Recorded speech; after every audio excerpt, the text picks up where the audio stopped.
Can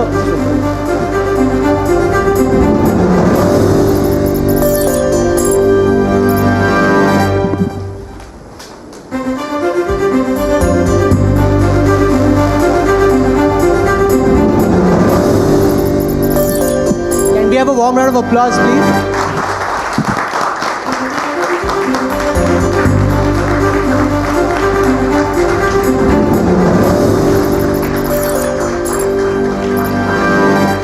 Thank you very much, ma'am. Thank you, Mr. Puri. Thank you.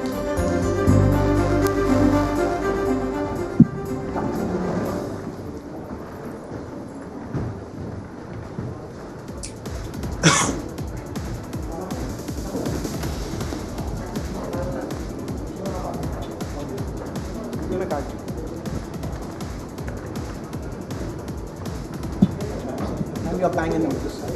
Yes, ma'am. Absolutely.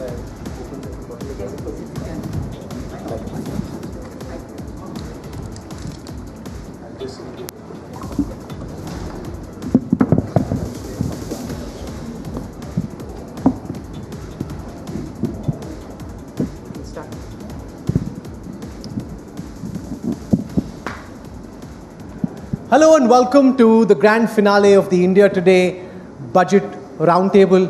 We are delighted and privileged to be joined on this occasion by the Finance Minister of India, Nirmala Sitharaman ji, who's just delivered a budget which has been appreciated by the kind of people who usually you'd assume would find some critique with the budgets. The kind of sector-wise, industry-wise applause that she's got is quite rare.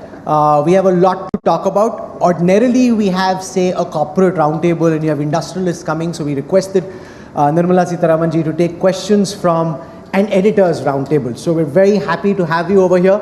Let me introduce my colleagues who will be joining me in the moderation. I want to welcome Saurav Majumdar, the editor of Business Today magazine. We've got Siddharth Zarabi, the managing editor of Business Today Television. We've got our anchor Abha Bakhaya, senior editor at BDTV. And joining us from London live at this time is my colleague and Business Today's global business editor, Udayan Mukherjee. Hi Udayan, great to have you with us. So let's get started. Finance Minister, at the outset, I want to talk about your priorities, because the one piece of criticism that has been flung the way of this budget is that you're looking out into the future by focusing on capital expenditure, which will have a multiplier in the years to come. But the opposition and some economists who lean towards a leftist point of view say the need is immediate, that you've got people who are drowning, they needed a life jacket, you are showing them the shore which will come in time from now. And therefore, when you should have been pumping up your revenue expenditure to provide succor to people now, you're choosing to look out into the future. By then, some of those people would have drowned economically. How do you respond to this? And welcome, ma'am. Great to have you with us. Thank you, India Today, for having me over. It's always a pleasure to be with you. Well, I don't think they are right in saying I'm only looking in the future, looking into the future, but I'm actually providing a certain continuity from last year's budget. That, I think, is something which I'd like to reinforce, because some critical policy prescriptions were made last year. Privatization, the policy for public enterprises, opening up all sectors for private participation, inclusive of space and atomic energy. All this runs from last year's. And also last year's budget was prepared even as we were seeing signs of revival, but as soon as it was presented, you had the second wave. But we didn't know of the second wave, but we wanted to have the economy come out of the first quarter of 2020, which really pulled us down. So that budget, with a prescription for what India should be like, a blueprint for the next decade or so, continues. And now, with the second wave, and also because of the Omicron, that budget which came with some prescriptions, we are reinforcing that formula that we adopted. And what is that formula? Which partly answers your second question. The formula is public investment in infrastructure building, and that is capital expenditure. It's very well established, and data proves that for every rupee that you spend in capital expenditure, the multiplier is about 2.995. Whereas if, as you suggest, go through the revenue route and give some money in people's hand, well, it has multiplier, but just see what it is, 0.95. These numbers can be questioned, but they can't be very different. Rather than, they will have to reflect this kind of a, levels of multiplier effect. So would it not be, therefore, right for me to continue with that which I started last year in investing in public infrastructure with public funds, and hope to have the private investments also come in, because gradually, globally, India's exports are doing well, Indian demands are doing well, therefore they can expand on capacities. With this, I aim to have public expenditure commencing and leading to a virtuous cycle of crowding in private investments as well. So serves both the purpose, and even better serves both the purpose. Okay, we'll take some question from Business Today's editors. I'll start with Saurabh Majumdar. Saurabh. Madam Minister, you actually said, this is clearly the thesis of your budget, that you want to invest in expenditure, capital expenditure, hoping for private investments to then be crowding in. That's clearly the thesis of the budget, which everybody has understood, I would say. The question here is, now, when you do that, obviously it is not an immediate handout-based budget, which you mentioned clearly. You're setting the stage. You talked about, in the next 25 years, very eloquently in your speech. The question is, immediately, in the next couple of quarters, we might, thankfully, Omicron is on the wane, we are in control, etc. So maybe there is pent-up demand which will come back from the economy itself. Now, next 2 quarters, there is a view that pent-up demand will come back. There will be a lot of consumption. Do you anticipate maybe after the second quarter, next 2 quarters are over, do you anticipate private investment and your capital expenditure budgets to work adequately, that we have a growth trigger in case that pent-up demand then starts receding? Well, the fact that PLI was given for about 14 sectors, 13 initially and then one more added on, has had very positive outcomes. The response to the government's PLI scheme has been absolutely tangible there for you to see, which means investments are happening, one.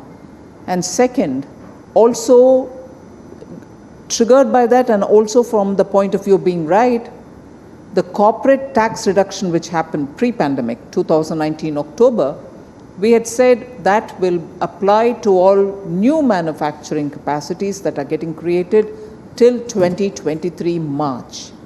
Now we can see this potential of expansion, new investments happening. So on that strength, we have extended it on the demand coming from industries which have actually started putting money, and they just want to be sure that they wouldn't miss that opportunity by not being able to have manufacturing commence, which is the condition. Manufacturing commence by 31st March 2023. So they've asked us to expand and extend, and we've extended the date.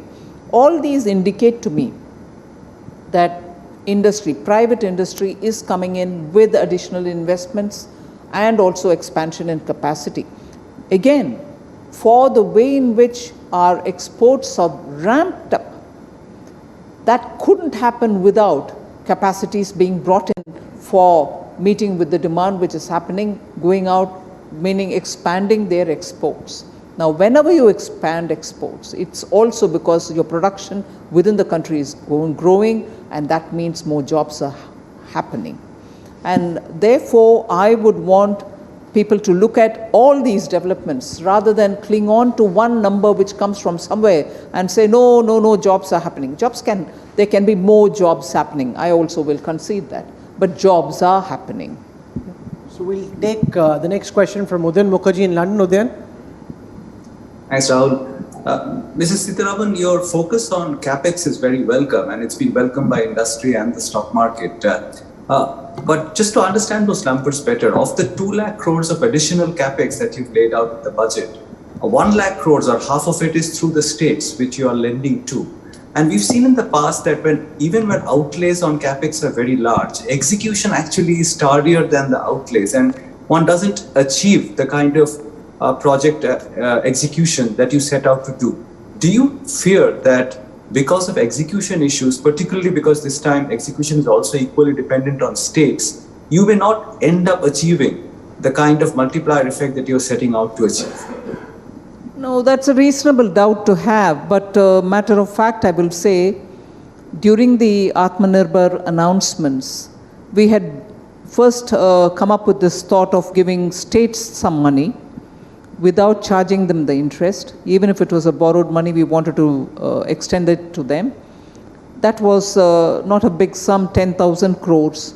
It was very well received and states benefited from it, which made us give at the RE this time 15,000. Even that's gone down well, and states, in fact, when I had a consultation with chief ministers and finance ministers prior to preparing this budget, there was very clear desire that if we can do that, meaning fund them for building their infrastructure, they would be in a position to spend. They didn't indicate any amount, but we thought we found that an effective route, and we wanted to therefore share our resources with them, and that is why it is an interest-free 50-year 1 lakh crore being given to states. And I see a great enthusiasm among states. They are already coming up with ideas. So from 1st April, it would be one question for the ministry to quick do the EFCs and clear the projects. So I am very hopeful this will get utilized.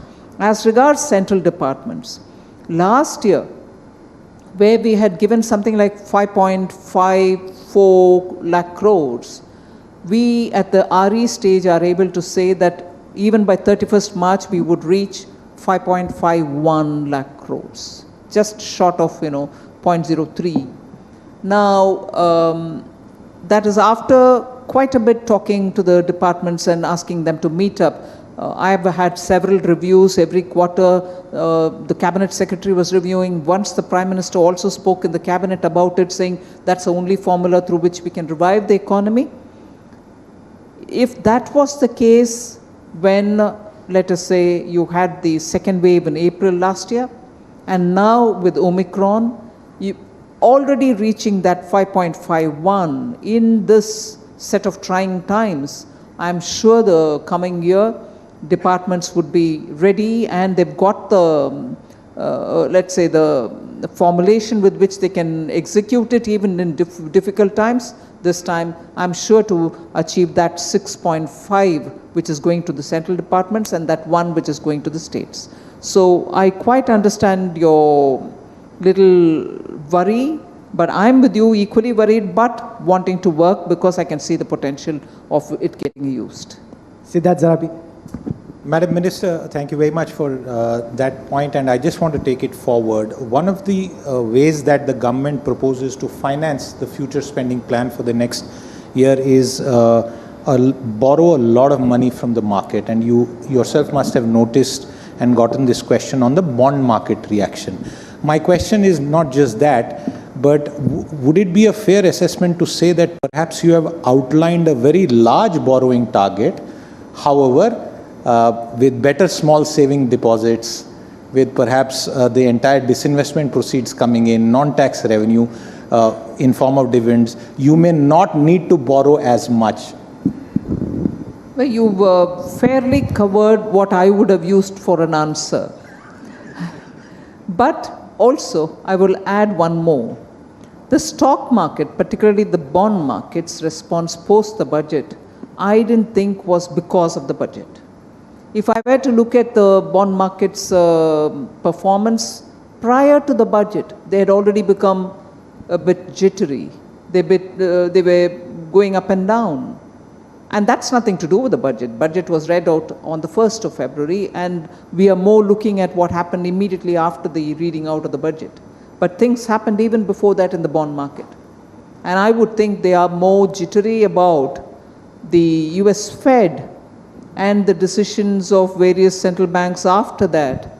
And that's natural and understandable. And it is less because of what I've said in the budget. Abba Bakaya. Ma'am, I'd like to ask you, and one of the hallmarks of this government has been its communication. You've frequently had sessions with industry, you've always taken their feedback, and yet there are still some sections of industry that feel ignored. The domestic demand related ones, the services one, hospitality, which is a significant contributor to GDP. And while you did touch upon it in the budget this time around, there's a feeling that somehow the pain in the sector is not being addressed. They've been asking for infrastructure status for a long time. Is that a possibility? Is there a reason perhaps that you're looking at this differently? Because there seems to be some discrepancy with which how the industry is reacting. I don't know where to start. With the hospitality industry, not just before this budget, but before the previous budget, earlier one, I've had consultations. Now, this budget, of course, I've given 50,000 crores as an addition to the already fairly well-running emergency credit liquidity guarantee scheme.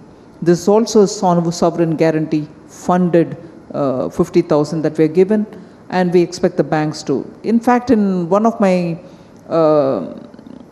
chambers, I think it was FICCI meeting yesterday, that again, very similar points of what you've said were raised by some of the members. I have invited them for a meeting which I will facilitate, but of course some of the matters which they've raised pertain to the RBI, but even then I said I would have a meeting with them, not just with FICCI, but hospitality from FICCI and other CII and ASSOCHAM and PhD Chamber of Commerce. They could all come, and a meeting can be organized with the banks is what I've told them. And we will also perhaps have a member from the RBI attend it, so that issues can be understood as explained threadbare by the hospitality industry themselves. And post that we can work out something. I would hopefully expect to have something sorted out there. But as it is, we have extended the ECLGS for them. Madam Finance Minister, of all the decisions you took in this budget, the one that's generated the maximum amount of chatter is your announcement that you'll be taxing crypto assets at 30%. Essentially coming from my last interview with you. It was, in fact, I had quoted it saying, somebody said it's not a middle class related. I said, how dare you say that? I was with another senior journalist who said in his office there are so many people who have all gotten into. Didn't you not say that? Yes. Which all is credits to you. And if we are featuring in the budget, which is also why, Madam Finance Minister, you should do even more interviews with us and we can jointly decide policy making. But that being said, we were part of a Business Today Facebook launch this morning, and there were lots of people who were in the crypto space. And the one thing they were saying is that on the one side you've got different kinds of coins which are speculative, and you can argue that they're not rooted to anything backed by a central reserve, and therefore taxation on speculative activities is okay. But there's a whole different world out there of blockchain, of technologies which can fundamentally alter governance, architecture for administration, and they're saying we've now been lumped in the same category, and that is unfair. So my questions to you are the following. One, between whether the tax comes first or the law comes first, as chicken and egg, why did you choose what you chose? No chicken and egg. I will tax first. Okay. Secondly, how do you see this framework evolve? You spoke of digital currency this year. Are you serious about launching it this year? Because typically when a project is launched, you do a pilot run in some districts or on a small scale. The RBI hasn't rolled out, they've been working on different kind of papers, but they haven't rolled out a pilot project yet. Can we launch it within this 1 year? And if we do, what form and shape will India's digital currency take? Well, that will largely depend on how RBI would want to handle it. It's not as if after I've said this in budget, they're going to start working. Obviously, any announcement pertaining to aspects which are under the RBI domain The ministry talks with them, gets their inputs, and only then comes on board. It's not as of 1st February, it's going to be a shocker to them and they say, scramble, scramble, we'll have to work now. That doesn't happen. We've had consultations with them. About people feeling that I've, clubbed all of them together and how could I take a call like this? No call has been taken. The consultation is happening. We will have to hear everybody. And after that is when we are going to see how best what we have to do, we'll do. So by assuming that I've clubbed where I've not done anything yet, they are really wrong. I've not clubbed, nor have I eliminated the possibility of clubbing them. So all this depends on when I get the inputs from the consultation. Do you follow what's happening in the crypto market? Does that interest you? Like at one level, from the back of your eye, you see what's happening in the stock market. Do you at all see what's happening and worry for what may happen, or do you track? We have a team of people who are constantly consulting, watching, monitoring, listening to people from that area and also giving me a feedback and so on. We are in touch. We are seeing everything happen. We'll get Uday Mukherjee to take the next question. Uday. Mrs. Sitharaman, over the last few budgets, you've clearly demonstrated a very strong intent towards privatization and a commitment towards disinvestment. But in the last couple of years, despite fairly buoyant market conditions, those targets, annual targets, have never been met. And this time you scaled down your target to 65,000 crores. So my question is this, is to do with whatever factor, whether it's pushback from certain segments of the economy, unions, or lack of consensus within the cabinet or the government, are you showing less enthusiasm to the original idea of disinvestment? And why are these targets, despite favorable market conditions, never being met? No, you're right in asking that question, but there is no lesser intent being shown. We've had our share of difficulty, haven't we? Because now I find, and I'm glad to find, people who talk about difficulties which government is facing, what we've not done in the last few years, and why didn't you do it, are speaking as though, and I'm saying as though they are oblivious of the pandemic. Could I have done with the same fervor any activity? You may then tell me, but you didn't do it in 19 as well. Yes, I agree.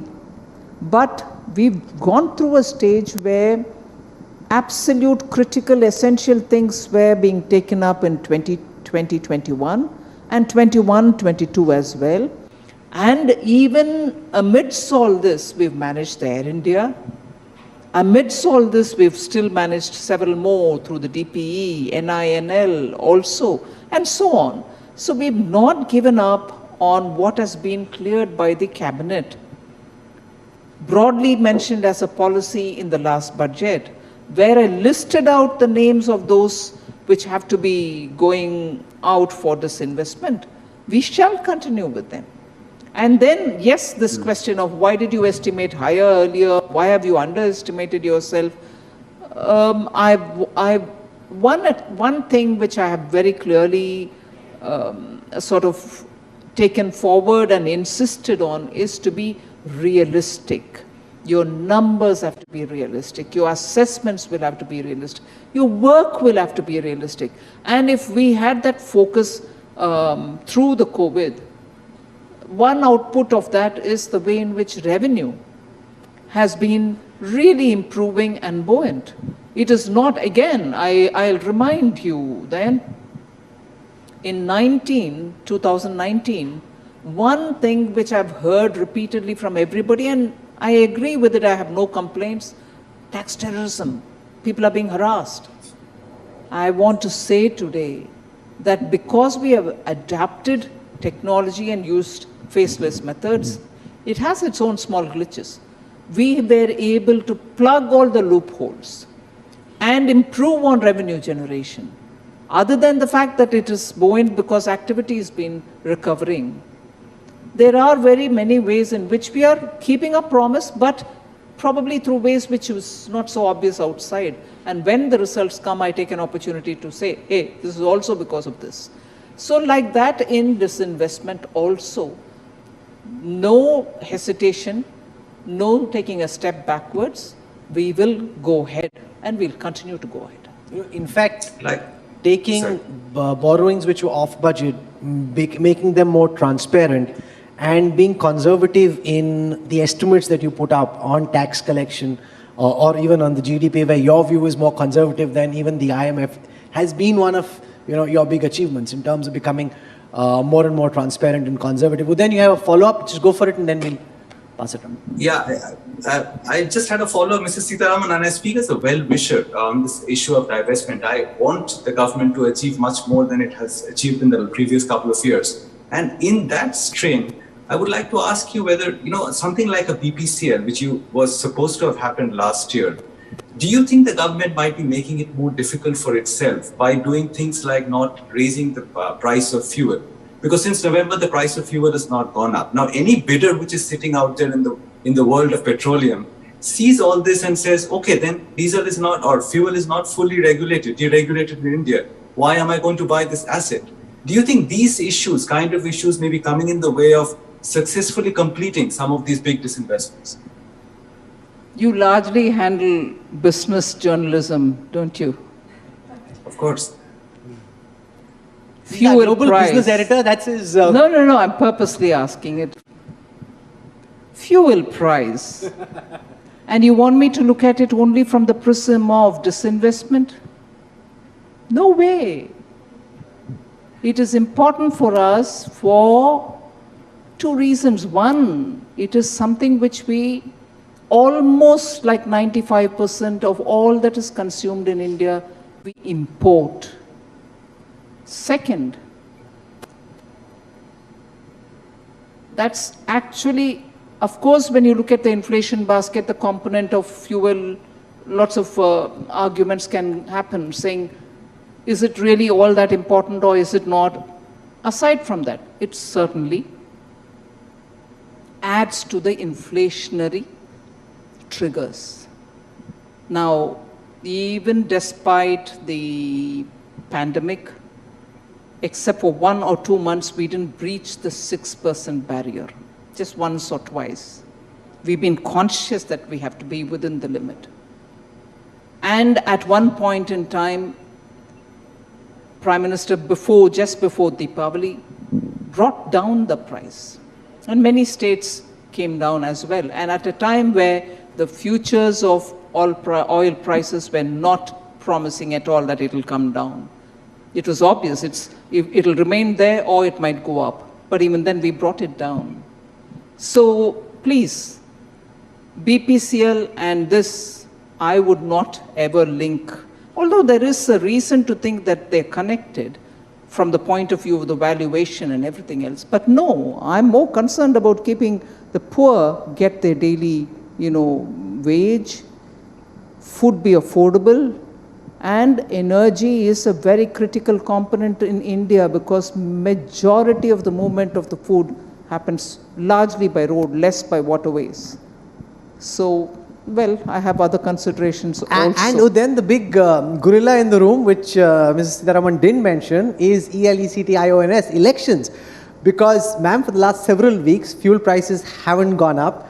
And maybe it's just coincidence or chance, but we also have big elections in Uttar Pradesh and Punjab. Given that crude is at $90 a barrel plus, and given that Ukraine and Russia are now very stressed, and the impact, if there is a military escalation, that it could have on global crude oil prices, are people who are watching at this time to fear that once the elections in UP, Punjab, elsewhere are over on the 10th of March, there'll be a big spurt or sharp spurt, immediate spurt in what we pay for petrol and diesel? And how do you see this link between elections and crude oil prices?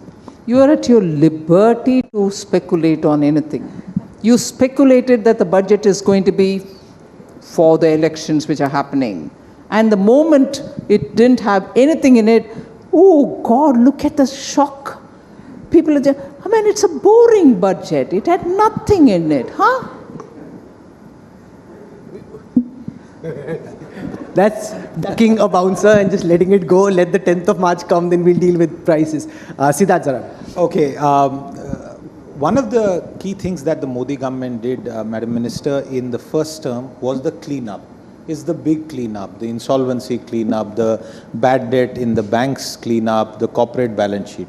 And this is a major positive, which anyone would agree, including the worst critics, that you cleaned it up. In the last year or so, we have had a situation where public sector banks are much better placed due to your initiatives. Corporates are much better placed. There is so much liquidity infused by the RBI, yet private investment is lagging, and that would lead to job growth. We are seeing riots over relatively lower paid jobs. Why is the private sector not kicking in, and why is it only left to you and the government to do the heavy lifting? I don't think the private sector is not coming in at all. They are coming in. As I said earlier, they're coming in, maybe not as you and I would want in that kind of a scale and number. They're coming in. And there's also a reset happening in the economy. There are newer sunrise sector which are lots more prospective. And therefore, I think industry is also looking at very many things. Even the, let's say, shop floor management is all changing because of the way in which technology is being adapted. And skill also is playing a very big role in the way in which manufacturing or services are going to work out. So only today I was pleasantly surprised reading in one of the newspapers that particularly in service sector, the skill which people are looking for is very much available in India. And the youth that they are looking with a certain skill set is available. So services sector is benefiting out of it. So such changes are all happening. So I'm sure the private sectors coming in, as I said, is happening. It will ramp up even more. Omicron did bring in a dimension, but with it receding, I would think, and also with the way in which all state governments are handling the crisis, not going in for major statewide lockdowns and so on, I think things are going to change for the industry as well. Talking about the youth, and for the youth, Madam Minister, they're only concerned with taxes. So I wanted to ask you whether in the next year, 2 years, you do see room for some relief on direct taxes, and whether it's a simplification of slabs, simplification of the overall structure, and of course, just a cut, of course. Well, I thought we've already started doing that in the direct taxation. Not in the last budget, but the one before. We had already given a parallel track of simple and more attractive rates if you are able to give up on the exemptions. So drawing people out of that exemption-ridden system to a simpler system is already commenced. And eventually I would like to have a very simple, absolutely simple and low rate of taxation, particularly for the direct, and make it more attractive for compliance. And how soon can we expect that? Like many things, it'll go through its own course. Saurav Majumdar. Madam Minister, you spoke about inflation, you spoke about, the challenges in terms of the pandemic. Now, I'll come back to a broader macro question. The economic survey talked about 8 to 8.5% GDP growth for FY23 based on a couple of assumptions. Now, one of them is, oil prices remaining at about 75, then also the whole thing of orderly withdrawal by other central banks from the liquidity which they've put in. Now, how realistic you think, given the complete uncertainty with the world in which we are living, how do you think, are you optimistic, and what do you think would be the key challenges in the next couple of years? And I bring your very important point also in this budget about sticking to the glide path. You've mentioned that's a very important tightrope walk which you have to do as finance minister, of balancing the growth imperative with the one of giving fiscal consolidation. What are the key challenges to that in your opinion?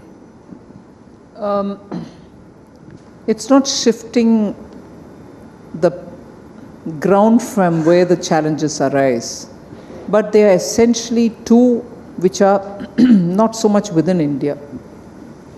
The global energy prices, the global energy prices, and also the rising prices of, I think, metals, ferrous, non-ferrous, and also the way in which global trade is turning out to be. So also at a time when we are looking in India to have a transition from fossil fuel to renewable, non-fossil fuel based energy. Like many countries, I suppose, we also thought we can have natural gas as one of the transitional. Now even that is imported for India, not substantial amount is available here. Now the prices of all these, whether it is your crude, whether it is your, which is a fossil fuel, whether it is natural gas, all of them are going up. So that is one thing which certainly is a challenge for me to face, be prepared for, have a contingency. You're right, the conduct of other central banks, measures that are being taken by the US Fed, all also will be in one basket as a challenge. But I think the institutional memory of the finance ministry and also for the Reserve Bank have learnt quite a lot since the last taper tantrum, 12-13, and I'm sure we'll not repeat those mistakes. So that's my second. And the third, two challenges are the fuel and also the transitional energy, looking at prices of metals, and this one where not a challenge but us being prepared. On that, we are closely watching the situation, and I suppose we've made, I would think, enough contingencies for meeting any such situation. Let's spend a moment, Madam Finance Minister, on what is arguably one of your biggest challenges, creating jobs in this country. What we saw in Prayagraj in Uttar Pradesh and in Gaya in Bihar were arguably India's first employment-unemployment riots. Some 30,000 jobs, 1.25 crore people applying for them. You could get into an Ivy League institute easier than trying to get into a low-level job in the railways.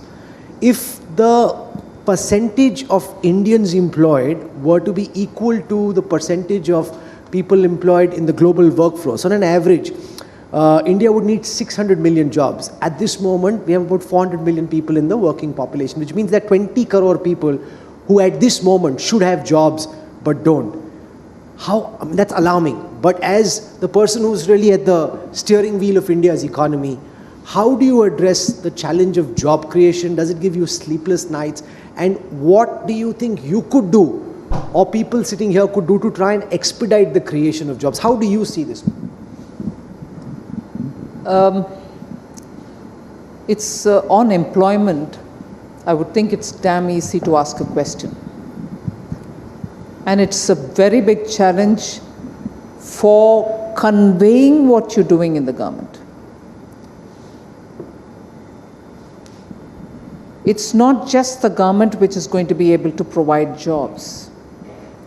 It's also recognized that we need to have skills adequately imparted to our young so that they are able to find jobs out there, or also give them enough resources without having to chip in a security so that they can employ themselves. So that is where I think many of Prime Minister's programs are aiming at helping that young person to start his business by giving them credit without expecting security, where the government stands the security, and you do your business and come back to pay your, and in that there's quite a few interest subventions being given. So the spectrum of addressing job creation is across the board.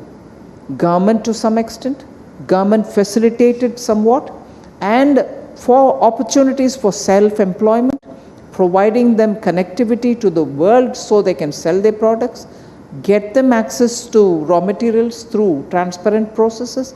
So all this is happening, and we need to do a lot more. You may think I'm giving a very generic answer, but item by item, this is exactly what we are taking up and doing, so that when we give PLI, for instance, It's also looking at those sectors which are going to be labor intensive. Your mobile phone, many of us mock at us saying, it's just assembly, you're not, building phones in India. But we will. But at least immediately, the intensity with which investment can happen in that sector, find a market immediately, within the country, export, but look at the number who get employed in that. So all the 14 champion sectors are areas where we think there is going to be, and we've done enough homework to believe that they are job intensive sectors. These are the ways in which we are approaching it. Udayan Mukherjee.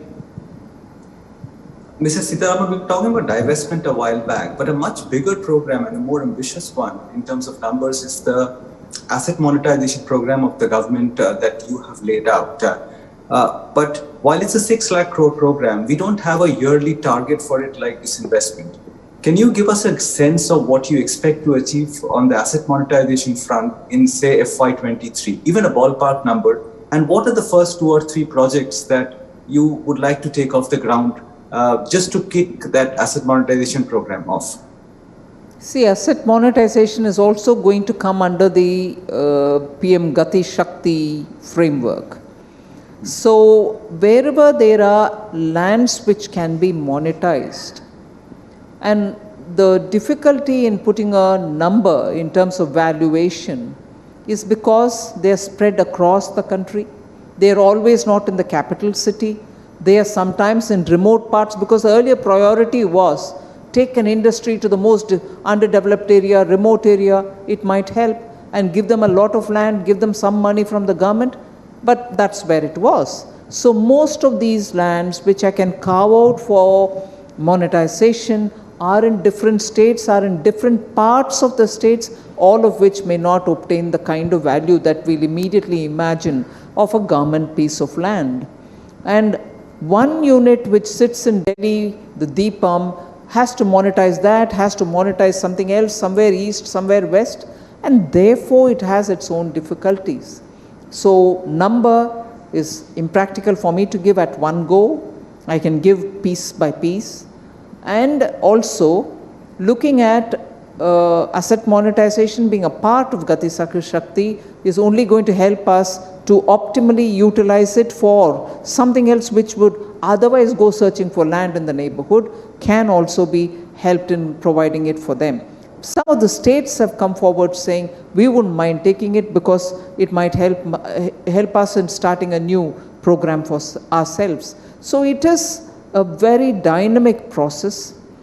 Engagement is happening with the states, and also very clearly some of the private sector have approached saying, hey, you've listed this, would you tell us if we can bid for it? So it's happening from both sides. So it will take a bit of while for me to give you some kind of a number, but the process is on. Siddharth Rabi. One very quick point, ma'am. We were just talking about formal jobs, and all of us recall the target 6 million number that you mentioned in your speech. The point really is that as far as the informal job creation scheme called Narega, a lot of economists are saying you are under allocating for it next year, and that the tap of social expenditure is perhaps being prematurely shut down or squeezed. Let me correct myself. Again, I don't know who are these people who are looking at the numbers. If I've given something in the BE, you compare with it what I'm saying in the current BE. Not peg today's BE with yesterday's RE. I have not reduced my BE allocation for Manrega. In fact, let me say 2020-21, from the initial BE of 60-64, we crossed 1 lakh and reached 1,11,000 crores. It's a demand-driven program. As and when the demand arises, we are going to give it. And how do we give it? Because each time we go through the supplementary demand for grants in the parliament and apportion that money, additional money each time. So a government which is looking at reviving the economy in ever so many ways and also putting big money into capital expenditure is not going to grudge these sort of things. But only we need to have a fair looking at the figure rather than picking it up from out of context. And So we'll take some questions from those in the audience. Mr. Puneet Chattal at Indian Hotels, can we have a mic sent across to him, please, and we can get him the services sector badly impacted by the pandemic? Mr. Chattal, go for it. Thank you, Rahul. Honorable Finance Minister, thank you for the comments on hospitality. Thank you for the extension of ECLGS to 50,000 crores. One of the things that comes to my mind is that given the focus the government has had on infra, what is so difficult in extending hospitality sector the infra status?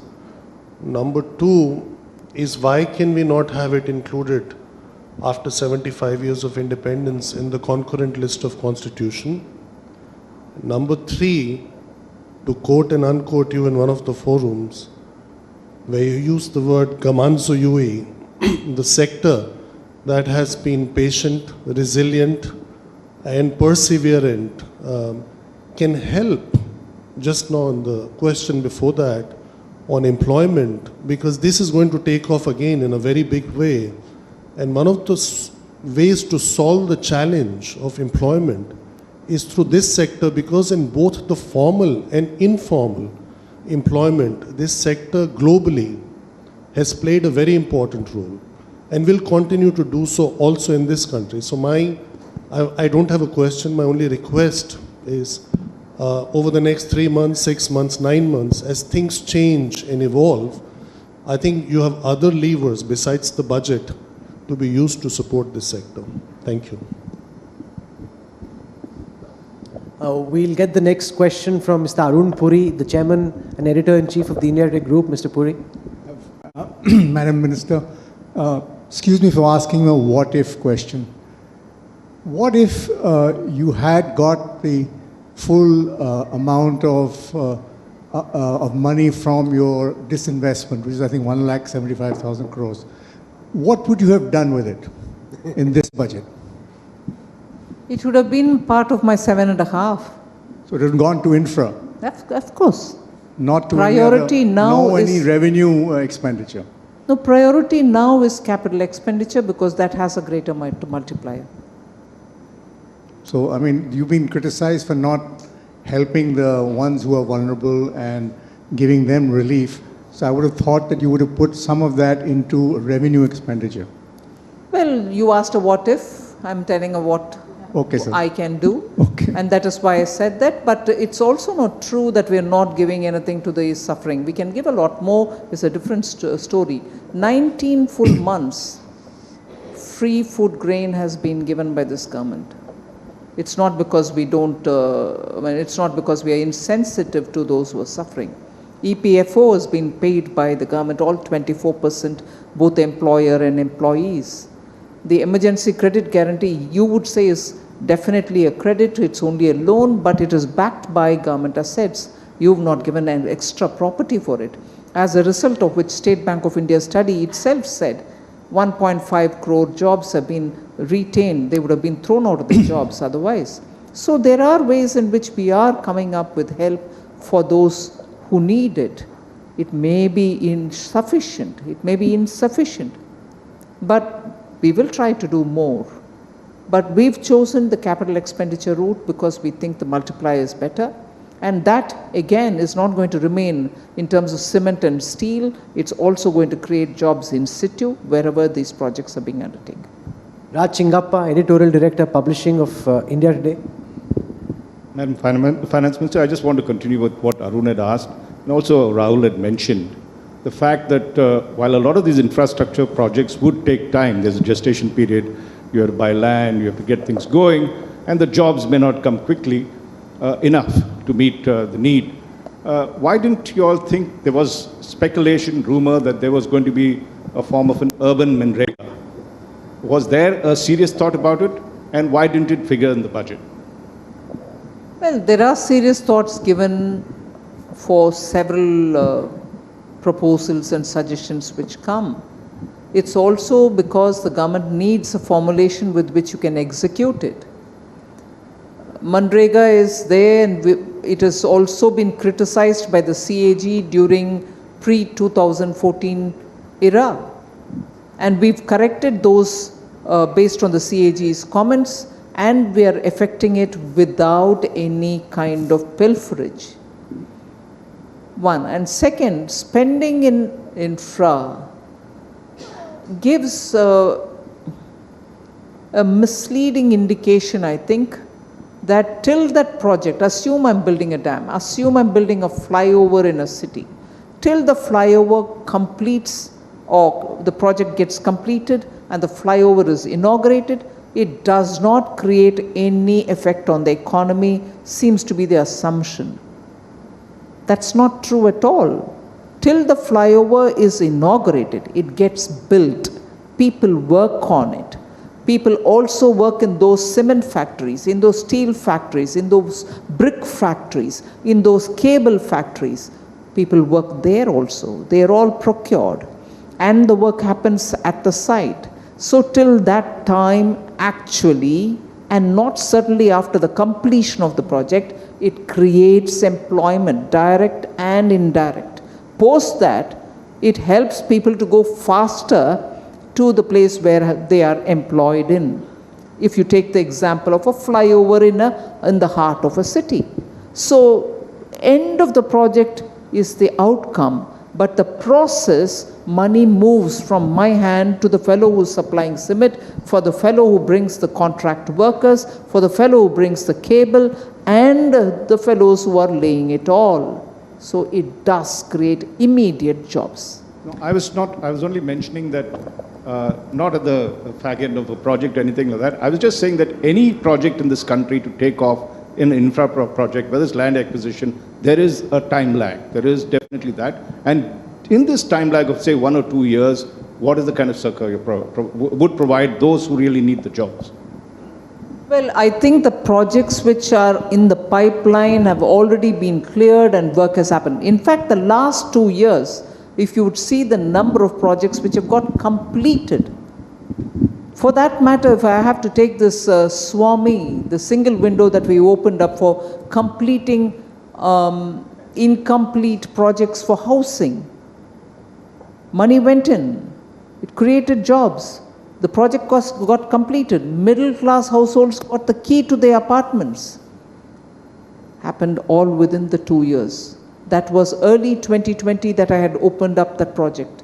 And by now, home buyers have got their flats, work has been happening in these sites, projects have been completed. It didn't wait for too long. We're coming to the end of this session. We have time only for very quick last comments. Abha? I have a question from the audience. Arijit has sent a question. FIs have been selling for the past month, and today DIIs have sold more than 1,000 crores. Is this then the right time to plan the LIC IPO? It's from the audience. Is it the right time for? The LIC IPO. LIC IPO is all planned. It's getting executed. It is in the execution stage. Execution also will be completed sooner. Do you worry about, nobody can time the market, but is that a factor that weighs on your head? Because foreign portfolio investment is negative for the last several months. People would have said if you'd come in soon after March 2020, and at the time when all these IPOs were coming, LIC would have got blockbuster opening and even, for example, BPCL. Now when the mood isn't as bullish, the trend line seems rather neutral. Coming in at this time may not generate the same level of valuation that you would have got otherwise. Is that something that is of concern to you in your decision-making matrix? No, it doesn't worry me in that sense. We will need the time that I need to have the work prepared. Just because the rates outside are so good I have to rush today, I really can't. I need to cook it up in the sense of compliance, meeting with the required due diligences, and also getting all the file and paperwork. It's government which is going out there. So everything has to be proper. So when I'm ready, I'll just see what has got to be done at that time. One very quick follow-up, ma'am. As growth comes back and picks up pace and continues, will inflation also follow a similar trajectory, and does that worry you? See, the inflation which is triggered off because of factors outside of India, you know the arguments. But within the country, the cycle of crops, the perishable crops particularly, which affect the poor and their consumption, The cycle, because you have a crop which can't last for long, but between the crops there's always the shortage, and probably also because we don't produce enough of certain crops which are also part of our essentials, for which I need to import. I have to plan well in advance for its import and so on. So inflation, I look at those things where I can play a role and help, and those for which where external factors play up, how I can prepare myself for the contingency. So it is it's a layered matter. Last question from Saurabh Majumdar. Madam Minister, during the pandemic, the first year, the second year, when the waves were, we didn't know much about it.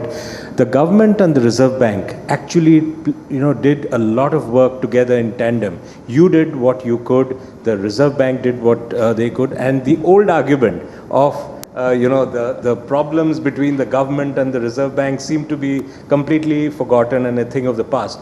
As you look at fresh challenges like you just spoke about inflation, RBI's big concern is inflation. Now, how do you then sort of work together in tandem when the concerns from RBI's side are also on inflation and therefore on interest rates? So how do you look at that? Well, that is because it's possible to have that challenge addressed when the two of us are in constant consultation mode.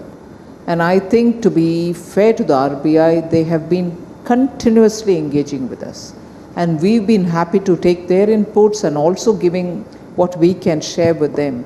That process will continue. And that, I think, is the biggest assurance for all of us, in that between the RBI and the Ministry of Finance, there's a great synchrony. Ma'am, just one forward-looking statement. India is one of the fastest-growing economies in the world right now. All eyes are on India. We have so much, investment that's coming into India. We've seen the way markets have been on fire. Do you feel that we're on track to be a $5 trillion economy by 2025? Well, all efforts are towards that. And if we continue at this kind of a pace and with more involvement of the private sector, I can't see why not. The last question will be from Kali Puri, our Vice Chairperson. Kali.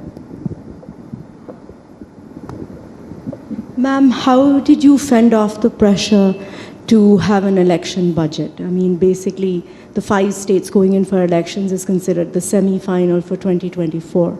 Did you have pressure on you to give a more populist budget, and how did you fend it off? There wasn't any pressure. There wasn't any pressure at all. I've had consultation from every sector and with the party and within the government. I had no pressure at all. And I'm deliberately repeating this line, looking into your eye. I've had no pressure at all. Last question, Udayan, very quickly. Well, since I've been accused of being only a business journalist, let me ask her a question which is in the cusp of politics and business. Mrs. Sitaraman, this is election season. There are many state elections and leading up to the big one in 2024. You are a finance minister, but you're also a politician. In your shoes, what do you worry about more? Is it inflation or is it unemployment? Because both these could be very strong challenges for an incumbent government. As you get into the home stretch over the next 18-24 months, of these two, what do you think is the bigger headwind potentially for your party? I'll be more focused on the economic revival.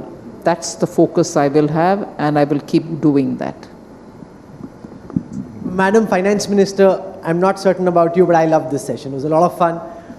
Far more engaging than with no disrespect to any of our friends in any of the industry chambers, far more incisive, sharp questions and fantastic answers as well. So thank you so much for joining us here at the India Today, Business Today Budget Roundtable to be able You've been 5 and 6 and 7 brains all together. Which is why we want to compare it with one brain. And I think you dealt with them wonderfully. No. You dealt with them wonderfully. A round of applause. So, and to come here and answer all these questions with aplomb, as you said, asking some of these questions is easier than having answers which leave tangible results. I remember interviewing you right after you became finance minister, and in these 4 budgets that you've presented, you've grown in confidence, your composure, your ability to handle tricky questions, and letting the odd bouncer go over your head without getting caught out. Thank you so much, Madam Finance Minister, for being here at the India Today, Business Today Budget Roundtable. Deeply appreciate your time. Thank you, ma'am. Thank you.